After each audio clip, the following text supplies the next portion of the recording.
अस्सलामु अलैकुम वरहमतुल्लाह। 27 रजब शरीफ तो बहुत अहम रात है। इसमें 27वीं रात के प्यारे आका मीठे मीठे मुस्तफ़ा सल्लल्लाहु तआला अलैहि वसल्लम को अल्लाह तबारक व तआला ने मेराज का मौजज़ा अता फरमाया। नहमदुहु व नसल्ली अला रसूलिल करीम अम्मा बाद। अऊज़ु बिल्लाहि मिनश शैतानिर रजीम। फ़ज़क्किर इन्नमा अंता मुज़क्किर लस्ता अलैहिम बिमुसैतिर। सदक़ल्लाहुल अज़ीम। एक हदीस शरीफ के मुताबिक जो 27वीं का रोज़ा रखे तो 60 महीनों के रोज़ों का सवाब। और एक हदीस शरीफ का मज़मून है कि जो 27वीं रात इबादत में गुजारे और 27वीं रजब का रोज़ा रखे तो गोया ऐसा है कि इसने 100 साल की रातों की इबादत की और 100 साल के रोज़े रखे। हज़रत अबू हुरैरा रज़ी अल्लाह तआला अन्हु से मरवी है, आप कहते हैं कि जो कोई 27वीं रजब को रोज़ा रखेगा अल्लाह तबारक व तआला उसके लिए 60 महीनों के रोज़ों का सवाब लिखेगा।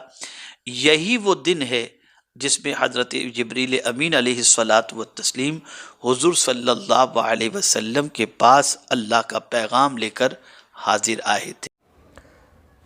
जैसा कि अभी आपने देखा 27 रजब के ताल्लुक़ से काफ़ी फ़जीलतें बयान की जाती है कि 27 रजब का अगर आप रोज़ा रखेंगे तो कितने महीने का सवाब मिलेगा।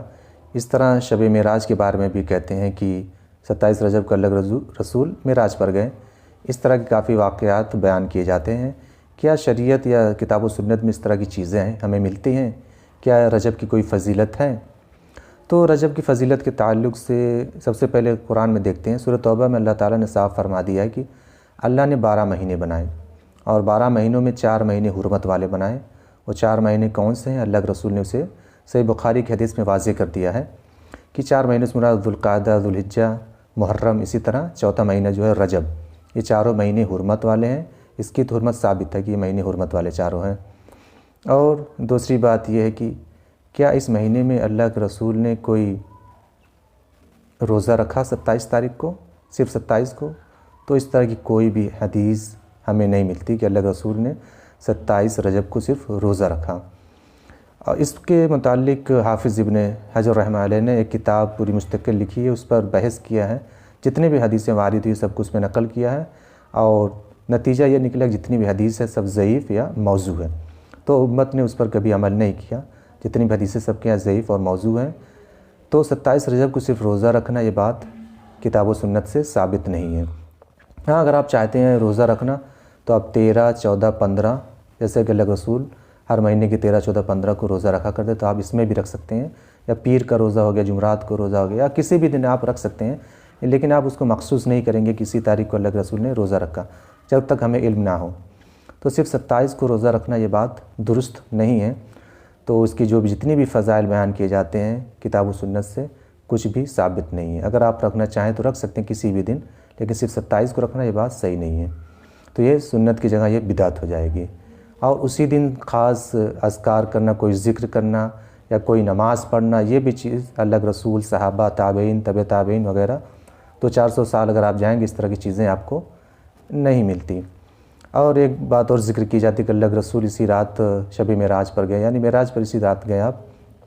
तो शब मेराज मनाते हैं बहुत से लोग। तो ये बात हमें याद रखनी चाहिए कि इस तरह जितनी भी रिवायतें हैं, कुछ तो आता है 12 रबीउल अव्वल को अल्लाह के रसूल गए, कहीं 12 रजब को आता है, कहीं 27 को आता है, कहीं और भी बहुत सी रिवायतें हैं। लेकिन कोई भी बात क्लियर नहीं है कि इसी रात अल्लाह के रसूल वहाँ पर गए। कहीं आता है 1 साल हिजरत से पहले, कहीं 6 महीने पहले। इस तरह बहुत सी रिवायतें हमें मिलती है। ये कहीं नहीं है कि 27 को ही आप गए। अगर मान लीजिए अगर अल्लाह के रसूल 27 तारीख़ को मेराज पर गए तो उससे क्या फ़जीलत साबित होती है? अल्लाह के रसूल ने कभी नहीं मनाया। उसके बाद कई साल आप ज़िंदा रहे, सहाबा थे, ताबईन थे, तबे ताबईन, मुहद्दिसीन, किसी ने 27 रजब को कोई ख़ास अज़कार, ज़िक्र या इसकी फ़जीलत नहीं बताई है। ठीक है, तो ये 27 रजब के ताल्लुक़ से कुछ भी हदीस में साबित नहीं है। अगर आप रोज़ा रखना चाहते हैं, इबादत करना चाहते हैं तो अच्छी बात है, लेकिन आप उसको मखसूस नहीं कर सकते कि अल्लाह के रसूल की ही सुन्नत है। उम्मीद करता हूँ आपको ये समझ में आ गया होगा। अगर आपको कोई इस तरह की रिवायतें मिली हों तो आप कमेंट में ज़रूर बताएं ताकि उस पर गौर किया जाए किस तरह की रिवायतें आई हैं। जज़ाकुमुल्लाहु खैरन। वस्सलामु अलैकुम वरहमतुल्लाह।